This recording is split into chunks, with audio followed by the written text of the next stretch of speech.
Today I wanted to talk about the quality of delegation. So, if we think about the business, what really makes a business scale and succeed is the quality of the people inside it. That's just the basics. And throughout history, it was always true. If you put, let's say, 100 Elon Musk in the same room, you would have, you know, the most productive, the best company in the world. Maybe not 100 Elon Musk, but you get the idea. It's like if you put all the players who are very complementary and know how to do stuff, it will yield amazing results. And you won't need any process, you won't need any technology because those people are have great agency, great intellect, and they'll just figure stuff out. Of course, they will need great tools to decouple their intellect and their ability to execute. But when it comes to management software, they will never need any management software to scale and to do the work. But that ideal world doesn't exist. So I want to show you something that most of businesses do to systematize, because you can't hire only Elon Musk's in your company. Sometimes you also need to do some low value tasks that you don't want to give to Elon Musk to do. So as usual, let's jump into like my diagrams and show you what I think about. So the name of the game is that the biggest bottleneck for scaling a business is quality human capital. You can't delegate chaos, you can only delegate within systems. And so a little context before we dive deep and why it matters to you. Because essentially most of the business owners that I know, they're overwhelmed because they don't have SOPs and they don't have systems, and the A players are rare to find. And so the A players they have, usually they'll put a lot of responsibility on them and they'll burn out. Like the amount of times that I saw, I think every single company have A players. They do the job of 3 people. At some point they burn out or they're really, really tired. And then the owner try to hire someone else to do a critical role. And, they put the trust in them because they train them, but often it happens that that person just doesn't deliver, and the quality and the consequences are just huge. So that's what usually we say. Role of the CEO and the owner is to hire. Like it's the biggest job of an owner of a company is to find quality people. But then you have to manage them, and it's not easy. Like great talent don't run the streets. So how do you make sure that your company can scale without the best talent possible? So, for example, McDonald's, huge scale, but they don't have only A players within the company. So usually, what we'll do is like we'll try to, as a company, manage 3 things, and that's what like an A player does very well. An A player will automatically find the optimality point for your business, making things on time for the customer and the highest quality at the lowest cost. And they'll do that also matching the client expectations. But there's also one thing that is, goes against my system that says those things overlap. Is like the old way of thinking that said, if you're a business, you only do 2 things well, not the 3 at the same time. So either you do things quickly and at low cost, or you do things at low cost of high quality, or you do the things quickly and high quality. But you can't, you have to sacrifice one thing. So if you do things quickly at high quality, it's high cost for sure. If you do things quickly at low cost, it's low quality, etc. So you get the point. And I do think it's like you don't really need to go into the extreme. You need to calibrate, and you need to calibrate based on your client expectation. That's what usually is hard because it takes sometimes culture and like really good understanding of who your customer is, and how you position your business. But I think what Amazon and like a lot of companies, like the trend we start to see, instead of they say, oh, we're gonna deliver in 30 minutes or like under 48 hours, they'll put on their trucks, what is the best time for us to deliver you? So like I think the mindset of those big companies also changes on, it's not only about the speed. If you deliver me like in one day, but I'm not home, or you deliver me at the time where I'm not at home, it's annoying. For me, it's not a good experience. It's not my expectations. I want you to deliver when I'm home and at the time that I chose. So the precision in your execution. The quality, it's also about the expectations and the activations and how you make people feel, but also the end result of your service, product, etc. And usually, the cost is important. You always try to do the things that you do at the lowest cost, but you can't just optimize for lowest cost, because you won't, it still comes back to that matrix, that triangle, that at some point you just go outside of your expectations and what really makes you great at your business. So what I was saying, it was important because your A players within the company, they know that by heart. Like, for them it's obvious, and they'll understand your business, and they know the skill set, and they're highly motivated people because they have great individual capacity, and you keep them motivated because maybe you pay them great money, or just they enjoy the work that they do. So usually an A player, they'll be very good at ambiguity, so they'll find a way to get to the output. But since not everyone is like this, and you also have people in your company who are not A players, they'll need some more guidance. So usually this is where you create SOPs to get you from the input to the process to the output. So you standardize, so it's more of a straight line, and you keep the focus.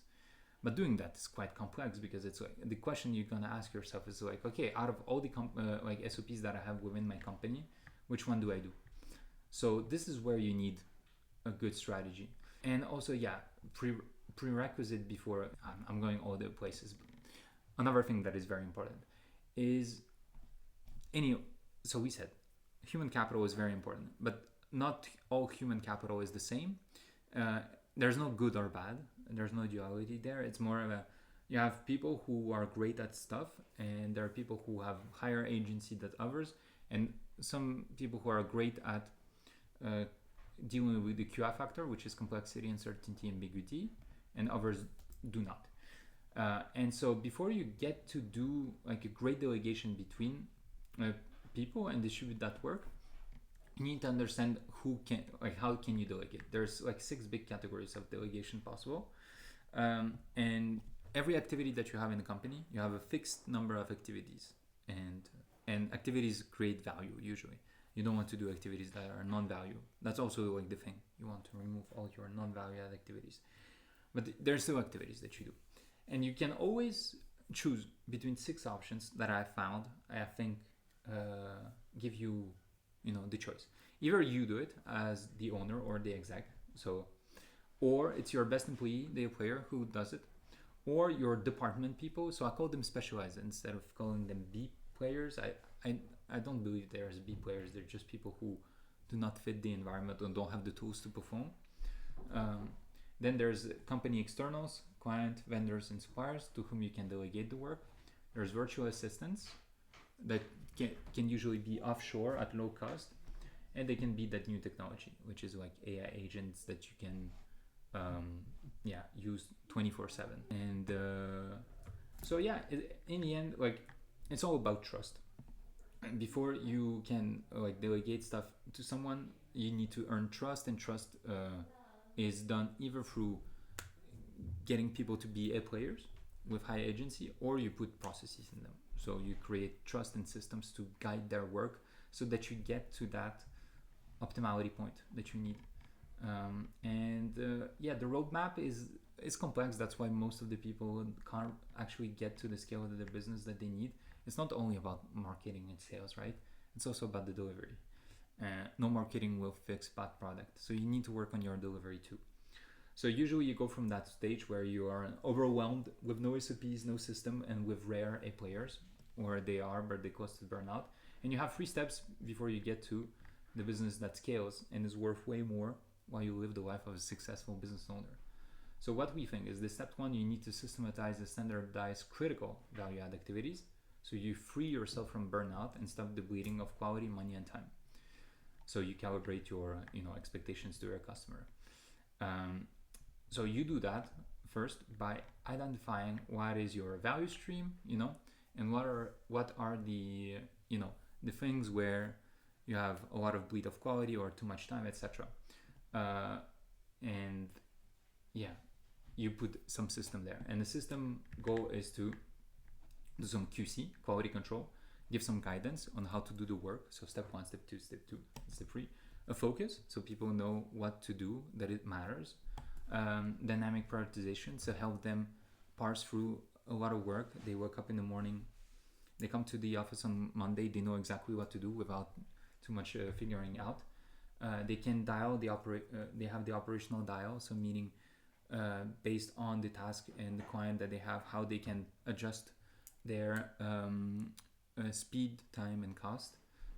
So I think we are in that era where it's not about choosing one of the three. It's based on the context, the type of the customer, the expectations that you set.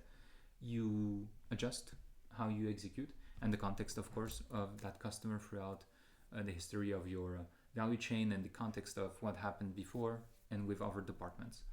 So I think that's what a great system actually does. We'll refine that idea, but I think those are like the big steps of things that we think make a difference. So you do this first. Then you go into the step 2, which is orchestration. You systematize to a point where you can not only rely on A players, but on the rest of your internal workforce, and your work is orchestrated too. So it means that now you can move some of your activities, and so those high impact activities, low impact activities, very complex activities, not complex activities. So you can start to, instead of having you exec owner everywhere here, you start to give some stuff to, let's say we focus on high impact, so this is the first step you want to automate, high impact stuff. And sometimes the low impact stuff, if it really takes a lot of time from you.